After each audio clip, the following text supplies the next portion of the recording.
Los croados fueron una serie de campañas militares organizados por aliances d'estats europeus per reconquerir Jerusalem dels musulmans i per implantar la seva religió.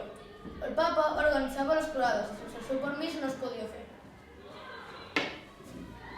Por favor, papa, ¿me das el permiso para hacer una croada? Jo et dono el permís. Gràcies. Hi participaven els cristians contra els musulmans.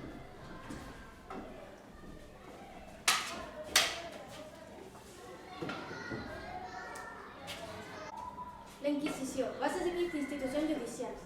La seva funció era vetllar per l'integritat dels costums i per la puresa de la fe cristiana, i castigar les idees que l'Església considerava falses. La va crear el Papa Luci III, per ocupar-se dels jueus conversos i perquè els jueus que vivien a ciutats eren posseïdors de nombrosos béns, de manera que la confiskació dels seus béns era un fruit preuat per a la corona i per a l'Església.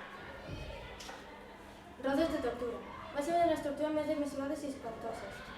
El penat era col·locat en un terreny i la mateixa roda pegava les ossos i articulacions, incloses el maluc i els espatges.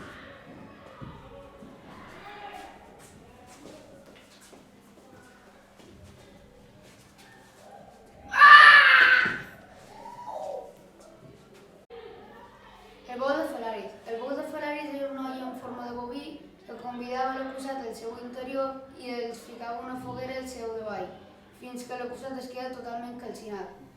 I l'acusat, el crit de dolor, sortia per la boca de l'animal.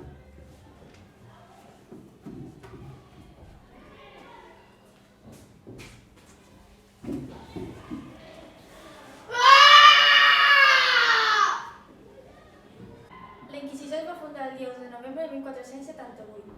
Va estar vigent entre els segles XV i XIX. El primer inquisidor general d'Espanya va ser Tomàs Torquemada i la van fundar Isabel I Castilla i en Fernando II d'Aragó. L'Inquisició investigava els musulmans, els homosexuals